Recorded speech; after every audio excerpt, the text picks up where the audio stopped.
Hey everyone, welcome back to Giving Back AI Education. Today we're going to learn about how to do a code review and what this is about. As a developer, you will be doing this on a daily basis and sometimes even more on a single day, right? You will be reviewing the code that is written by your colleagues, and you will also be submitting for code reviews to other folks. So it's very important for you to understand how this is done, what this is about, the intentions behind it, and how you can use this practice to develop yourself or grow yourself as a proficient software engineer. Right, so without further delay, let's just talk about briefly what the code review is about, how we will be doing it moving ahead in the program, and how we can make it right for everyone. So first of all, let's understand what the code review and why is it important. So let's say this example is coming from my previous example provided in another video where I talk about the Git and how Git technology is used to develop software. So in order to review a code, what you need to do first is we need to understand the context, right? So let's say user A or the developer A has finished writing. So for this is actually a hands-on example of how we can begin reviewing this code. So you can see here there are many pull requests, and we will continue from here if we are to reviewing the code, right? So the demo will be in different video, but let me briefly help you understand how we should be getting ready to review the code. Okay, so first of all, we need to understand the context, right? Let's say developer A is working on a set of problem, and after that problem is solved, he wants his colleague to review his code, so he will be sure that whatever the work he has done is meeting the requirement and it's ready for production or it's ready for next stage, right? So that context we need to understand. The other context is the context upon which the software is built or the work is done. So if the feature is supposed to have some functionality, or there is some kind of bug and bug was assigned to developer A and he fixed the bug, now he wants to commit it back to the main branch, and there he has to get some review of the work that he did so he could make that decision, right? So that context we need to understand. We need to understand the context of the bug or the feature so that the reviewer can provide valuable insight to the person. So the second thing is, whenever someone asks you to review the code, you need to make right time for that, because reviewing a work done by somebody else involves heavy decision making on your end, because when the developer was focused on writing the code, he was purely trying to think from technical perspective, right? So now it's up to you to also think beyond technical perspective. What are the implications of the changes made in the new code, right? So those kind of decision making might be coming to the reviewer, and based on that understanding, you will have to make a decision whether or not you are approving the code or you are requesting for a small review. So to come up with some constructive feedback, it's important to have a focus time and find the right time to do that. So another thing is, obviously, because we are doing this in GitHub, it could be in any other platform, but it's important to use a version control system, preferably GitHub, or there could be other service providers as well, but the concept or the philosophy remains the same. And then when we start reviewing, it's suggested or it's best practice to review the code in incremental fashion, meaning you can start with the top of the file or from where the program begins, and you can follow the flow of the program to understand the logic behind the implementation, and you can follow through the return or what is the output of the work, right, or the function implemented. So it's suggested to review it incrementally as opposed to jumping between the different locations and not being able to figure out what's going on. And it's better said than done, but we need to spend good amount of time to read the code, to review the code itself. So a good reader is a good writer, right? So same philosophy applies here. If we read the code, we can provide the review better. And even though it's trivial to say, okay, we need to read the code to review the code, developers often, we tend to skip this part, and it's easy to oversight what's going on in the program. So just to reiterate, it's highly suggested to spend good amount of time to read the code. So the other thing is about checking the bugs and errors, right? So there could be some errors or the edge cases where the developer who was the author of the code might have missed. So whenever if you are reading or reviewing the code, pay attention to the edge cases, pay attention to the errors and how they are handled, because those are the things that the users would be seeing if we do not catch them here, right, during the review process. So check the bugs, check the errors, and how they are handled, and this could be one of the priority during the review of the code. The other suggestion is to follow a particular coding standard, because Python, for example, comes with Pepper standard, which is released by Python Foundation itself, right? So if we follow the Pepper standard, it's easier for us to follow through the standard and expect the same in the work that has been done.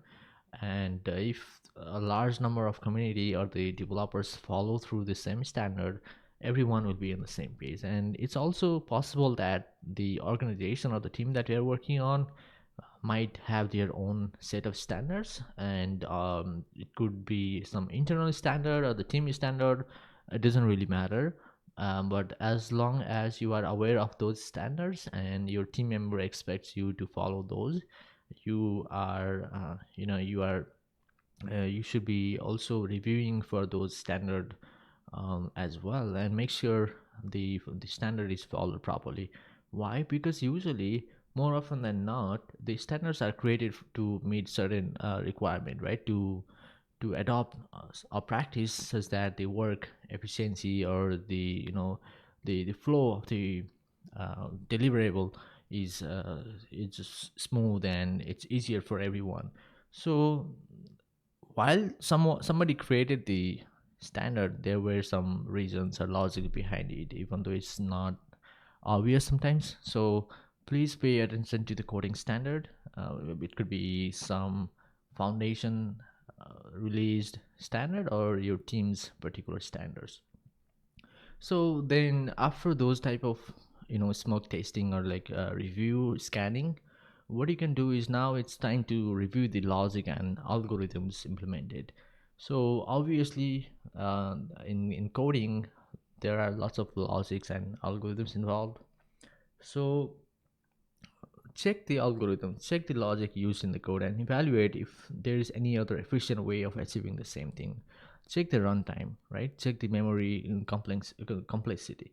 So this type of basic or foundational understanding of the code writing goes a long way. And even though even though it is somehow challenging for the beginner to think in terms of logic and algorithm, and maybe the runtime, while they might be struggling to understand the entire code base, right? As a reviewer, it would be even better for you to review the code. Sometimes the author of the code might have different solutions to the problem that you never thought of, and it could be learning opportunity for the reviewer as well.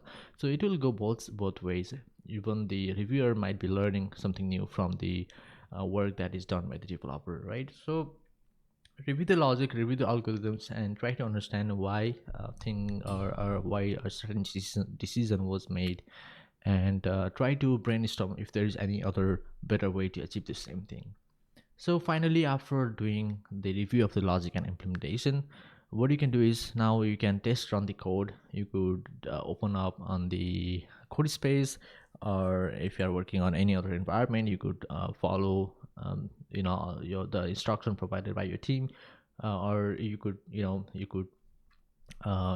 run it anywhere that you had already been doing. So just do a test run and see the scenarios, see the functionality, validate if everything is working or not, and if there are any issues, identify them and let the author know about your discovery so he can fix it, he or she can fix it. And then after the test run, right, the security review comes. Think in terms of security, think in terms of potential vulnerabilities, such as SQL injection, right, cross-site scripting. It could be insecure authentication or authorization. So in modern web application, there are so many things that we don't see in the first place, but since everyone is getting advanced these days, even the hackers are getting advanced, right? So we have to keep up with all these type of development in different areas of the computer science, and make sure the security review is handled sincerely, because these are super important for your program. And when the service goes on production, these type of things are super critical. So please pay extra attention to the security and make sure you follow the guidelines. And then after everything is reviewed, it's time to provide clear and constructive feedback to the developer or the author of the code.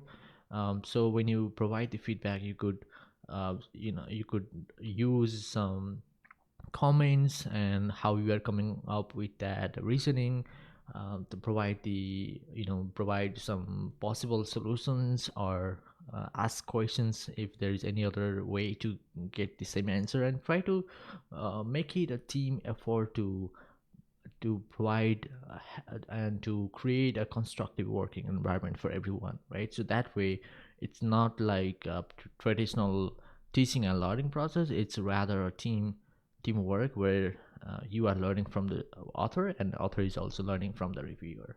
So this is why we call it code review. And finally, we can remind everyone to maintain a positive and good practices in the code. You could link some documents that you were using to come up with that suggestion. Give them some evidence of belief on your suggestion, right? So why would anyone have to follow up and why would anyone have to follow a reviewer's suggestion, right? That could be a valid question from the author's perspective. So if you provide a backup or a reference to the document from where you are inheriting the information, and you think that is a right way to do, provide that reasoning and make the author convinced that this is the way to go. And that way the author is also learning from you.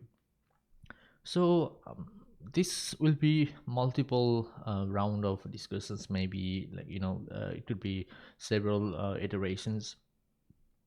And even after submitting the review, you could suggest for some changes. You could expect to see some improvements, and it could go for multiple times, sometimes one or two times. In some other cases it could be multiple times. And after everything is done, we could finally approve the changes, or even if you require a review from another team, you could also ask after your review is done, right? So that way multiple eyes are on the same code, and we're all agreeing, or we are all validating that the new changes happening in the code base doesn't impact anything on production, and hopefully uh, doesn't create any other security vulnerabilities. Those things are super important. And finally, we can approve the change and merge to the branch that is on production. So this is the general flow of the code review process. This is like storytelling for now, but in the following sessions we will be doing hands-on code review sessions. I will show you exactly how I would do it. even though there could be different styles of code review, different team, a different person, different developer and software engineer might have different approach to doing code review, but I will just show you one of the ways to follow, and hopefully that will be helpful for you if you are doing code review for the first time. Thanks for watching. This is Giving Back AI. If you are new here, please consider subscribing for educational contents like this. I'll see you guys next time.